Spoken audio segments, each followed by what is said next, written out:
Olá, aqui quem fala é Michele Camargo, seja bem-vindo a mais um vídeo do nosso canal. E no vídeo de hoje a gente vai continuar nossa série Conceito Direto ao Ponto, dentro de vibrações mecânicas.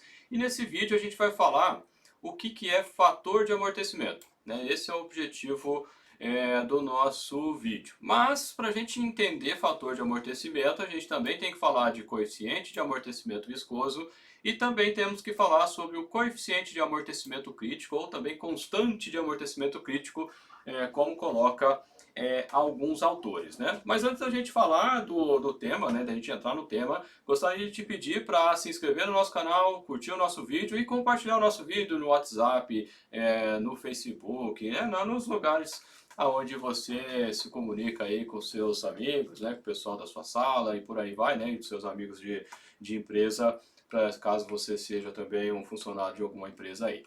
Assim você acaba nos ajudando. Vai aparecer aqui no cantinho links, né? Nesse links é uma página do meu site que vai ter um monte de links, né? Entre eles como baixar os materiais, como fazer parte dos nossos grupos no Facebook, no WhatsApp e por aí vai, né? Então se você quiser dar uma olhada aí também. Bom, vamos ao assunto do tema, né? O que é fator de amortecimento, né? E o que é amortecimento viscoso, o que seria amortecimento crítico, e o mais importante disso, o e daí, né? Para que eu tenho que saber esses três conceitos? Bom, basicamente, quando a gente tem um sistema mecânico que tenha amortecimento, né? A grande maioria tem, né? Dependendo, existem vários tipos de amortecimento. O mais comum, pelo menos do ponto de vista de equacionamento, o mais simples de se equacionar, é o chamado amortecimento viscoso. Então, o amortecimento viscoso, ele é os amortecedores de carro, por exemplo, né? Então ele é representado aqui no meu sistema mecânico através desse símbolo aqui. O que acontece? Né? Os fluidos têm viscosidade, então o amortecimento viscoso ele tem normalmente um óleo dentro, e quando eu tenho a movimentação, esse óleo ele é forçado a passar por um determinado orifício, né? E consequentemente ele perde energia ali, por isso que ele vai amortecendo, né? Ele vai roubando energia do meu sistema, e se eu tenho um movimento oscilatório, né, do meu sistema, quanto maior for o coeficiente de amortecimento, mais rápido ele vai estabilizar o meu sistema para o equilíbrio, né, que seria ficar parado, digamos assim, né, ou se ele é autoexcitado, se ele tem uma excitação, ele vai ficar naquele comportamento, digamos, uniforme, né? Então, o primeiro conceito, né, coeficiente de amortecimento viscoso, é o fator, né, a constante, digamos assim, que mostra o quanto o meu amortecedor ele mais eficiente ou menos eficiente. Ou seja, quanto mais eu conseguir extrair energia do meu sistema, maior vai ser o amortecimento, né? Então, esse coeficiente de amortecimento viscoso mostra a característica do amortecimento do meu sistema.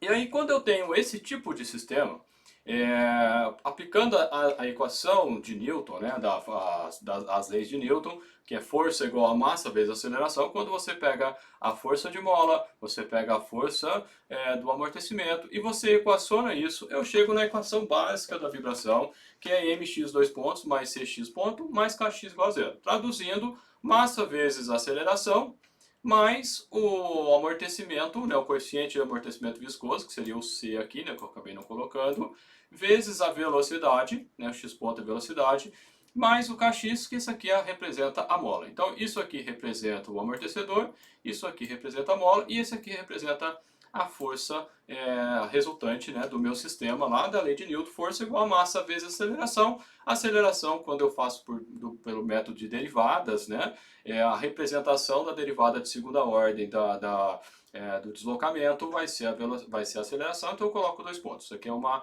notação matemática que a gente aprende lá em cálculo. Então essa é a equação básica do movimento do meu sistema, representado aqui nesse canto da minha página. Quando eu começo o desenvolvimento, se você quiser saber passo a passo, desenvolvimento, etc., né, tem um outro vídeo que eu explico melhor passo a passo. O que vai acontecer? Né? Resolvendo essa equação, aplicando, né, as técnicas lá, o tipo, esse aqui vai ter um tipo de movimento, etc, etc, etc, eu vou chegar nessa equação aqui, né? Eu vou desenvolver. Esse vídeo, como eu disse, não é o objetivo de desenvolver a equação do movimento, está lá numa das primeiras aulas dessa playlist aqui de vibrações. Então eu saio, né, desenvolvendo aqui, né, eu saio nessa equação. O que acontece? Se eu considerar para que isso tudo seja zero, ou C é zero, então o C0 seria uma solução trivial. Nesse C aqui é um C maiúsculo, é uma constante, não tem nada a ver com o Czinho aqui do amortecimento. Então seria uma solução trivial, a gente descarta. O E elevado a ST, qualquer expressão exponencial, função exponencial, nunca vai ser zero, né, por uma característica dela. Qualquer número que eu coloco aqui, se eu pegar o número de Euler, que é o E elevado a ST, que está aqui, e levar a zero, ele vai dar 1, nunca vai dar zero. Então esse aqui nunca vai ser zero. Então me sobra essa outra parcela aqui dentro do parênteses, MS2 mais SC mais K igual a zero. Ah, não sei o que é isso, não tenho ideia do que você está falando. Vai lá nas aulas, lá, volta na playlist lá de vibrações e dá uma olhada que eu faço esse desenvolvimento. Bom, quando eu pego então o ms ao quadrado mais s vezes c mais k igual a zero, para que essa expressão seja zero, eu vou chegar resolvendo uma equação do segundo grau, e aí quando eu desenvolvo essa equação do segundo grau, forma de Bhaskara, etc e tal, eu chego nessa expressão aqui, que as raízes da minha equação, essa de cima aqui, S1, 2, né, vai ser, né, disso aqui eu transformo nisso, só pegando 2m, colocando para cá e jogando ele para dentro, né, por isso que some o 2 aqui, que o 2 elevado, eu tenho que, para entrar dentro da raiz, eu tenho que elevar ao quadrado, né, para ficar coerente, né, e aí eu chego nesta expressão aqui, menos C, que aí sim é o amortecimento, dividido por 2m, que é a massa do sistema, mais ou menos a raiz de C dividido por 2m, tudo isso aqui ao quadrado, menos K dividido por M. Né? Então esse aqui é a expressão que a gente obtém no desenvolvimento dessa equação aqui, que surgiu lá do comecinho, né, do meu desenvolvimento aqui, do meu sistema. Estou apagando aqui porque já está zoado e não está dando para aparecer mais nada. Então o que acontece? Quando eu desenvolvo isso, eu chego nesta expressão aqui. Bom, aí nós estamos diante de uma questão matemática muito importante. O quê? O que eu tenho dentro da raiz. Se eu tiver essa raiz positiva, diferente de zero, positiva, eu vou ter soluções reais aqui para o meu S1, 2. Né? Então eu vou ter duas raízes reais. Por outro lado, se o essa expressão aqui, C, aliás, dividido por 2m elevado ao quadrado, menos km, se for zero, eu tenho a chamada duas raízes iguais, ou seja, eu tenho um número só que representa o S1, 2.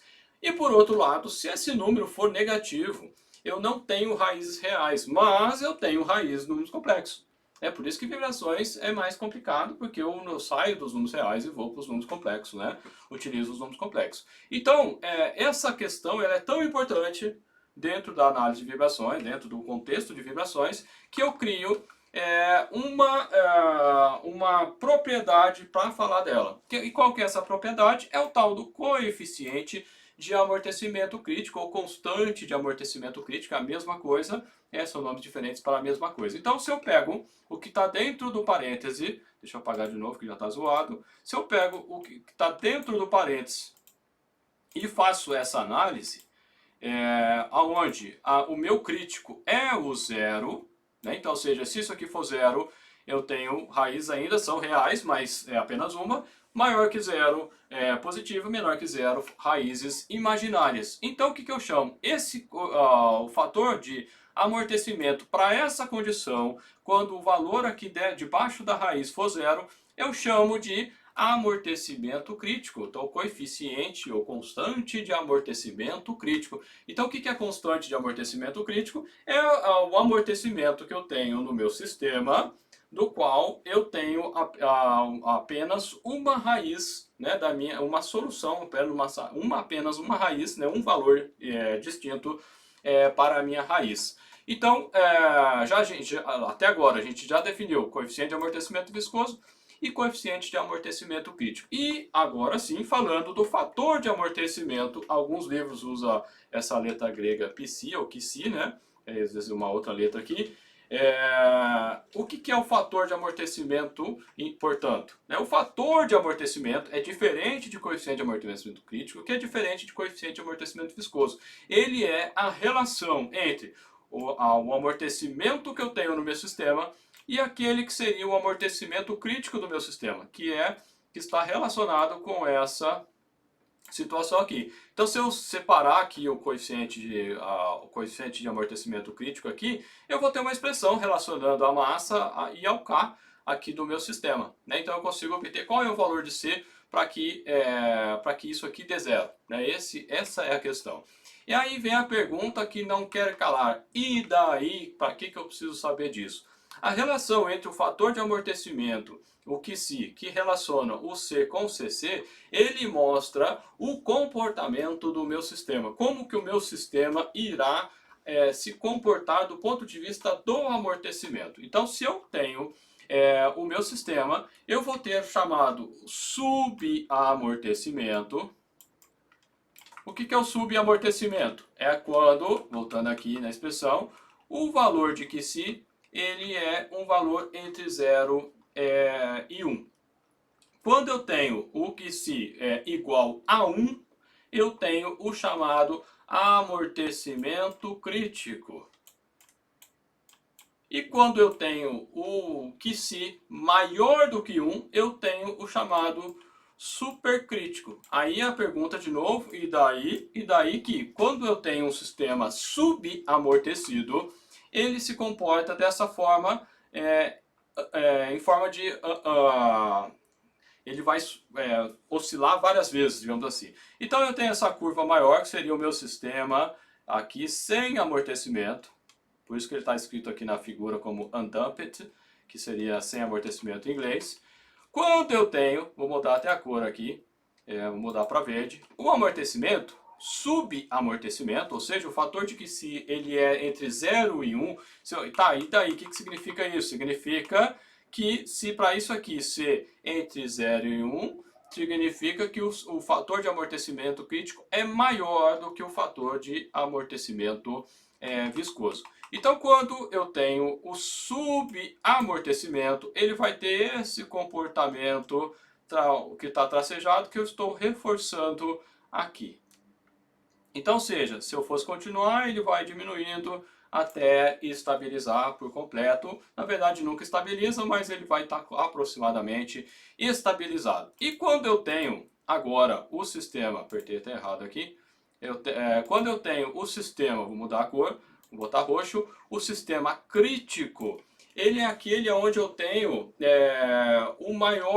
a resposta mais rápida, ou seja, ele volta para o retorno, para o ponto de equilíbrio da maneira mais rápida. Então seria essa situação aqui, essa curvinha aqui, vai ser ou eu posso chamar criticamente amortecido, ou amortecimento crítico é a mesma coisa. E por fim, né, se eu tenho o amortecimento supercrítico, vou pôr azul agora, o supercrítico, ele também vai ter, ele não vai oscilar, mas ele vai demorar um pouquinho mais de tempo para chegar ao equilíbrio. Aí, agora vem o que é mais importante. Se eu quero um sistema que ele não venha oscilar, ou eu opto por um sistema criticamente amortecido, ou por um sistema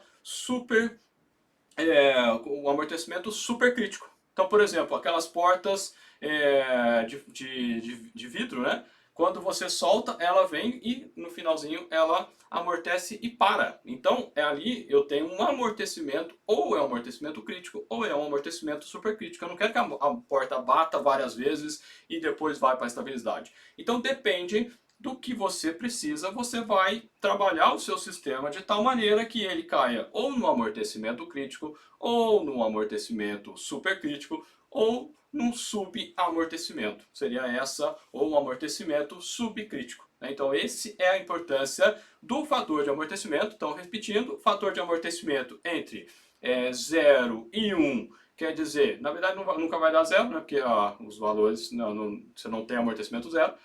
Mas vai dar um pouquinho mais de zero, vamos dizer assim, entre um pouquinho mais de 0 e 1, subcrítico ou subamortecimento, igual a 1 crítico, ou amortecimento crítico, acima de 1 amortecimento supercrítico, né? Esse é a definição e a importância de saber o que é fator de amortecimento, coeficiente de amortecimento crítico e coeficiente de amortecimento viscoso. Beleza, pessoal?